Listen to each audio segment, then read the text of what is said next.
रुपाली चाकणकर महाराष्ट्रातील सर्वात मोठ्या सेक्स रॅकेटच्या सूत्रधार रुपाली ठोंबरेंचा गंभीर आरोप.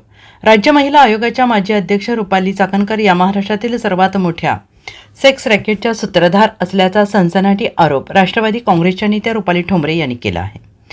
अशोक खरात प्रकरणात रुपाली चाकणकर यांना मुख्य आरोपी करा. अशोक खरात यांनी जे काही केलं ते फक्त रुपाली चाकणकर यांच्या पाठिंबामुळे केलेलं आहे. त्यामुळे या प्रकरणात रुपाली चाकणकर या देखील आरोपी आहेत असं रुपाली ठोंबरे पाटील यांनी मुख्यमंत्री देवेंद्र फडणवीस यांना पाठवलेल्या पत्रात म्हटलं आहे. रुपाली ठोंबरे यांच्या पत्रामुळे चाकणकरांच्या अडचणीत आणखीन वाढ होण्याची शक्यता आहे. विरोधकांनी हे प्रकरण लावून धरल्यामुळे राज्य महिला आयोगाच्या अध्यक्षपदापाठोपाठ रुपाली चाकणकर यांचे महिला प्रदेश अध्यक्षपद जाण्याची दाट शक्यता आहे.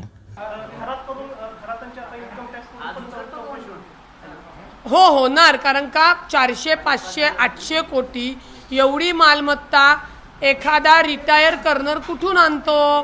तुमच्या माहितीसाठी त्याच्या ट्रस्टला अनेक बक्षीसपत्र दिलेली आहेत. ती धाकधपाट्याने दिलेली आहेत का, स्वइच्छेने दिलेली आहेत का? सगळा अंधाधुंदी सेक्स रॅकेटचा कारभार अक्षरशः संविधान पदावर असलेल्या व्यक्तीच्या आशीर्वादाने आणि अत्यंत खेदजनक महिलेच्या आशीर्वादाने चालत होता. त्यामुळे याची सर्व सत्य बाहेर येणं गरजेचे.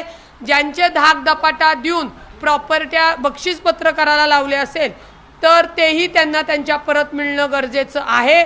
त्यांचा पोकळे का पोफळे जो सदस्य आहे CA, त्यांनी हा सगळा पैसा उलटा पालटा त्या CAला सुद्धा आरोपी करणं, ट्रस्टमधल्या प्रत्येकाला आरोपी करणं आणि त्यांची चौकशी होणं गरजेचं आहे. कारण का एकटा खरात आरोपी नाहीये, ट्रस्टच्या नावाने बक्षीसपत्र आहेत. त्यामुळे ती प्रॉपर्टी मिळकत ट्रस्टची होते. त्यामुळे या सगळ्यांना आरोपी करणं कायद्याने क्रमप्राप्त आहे. पुन्हा सांगते, कायद्याने. Bureau report SPN Marathi, Mumbai.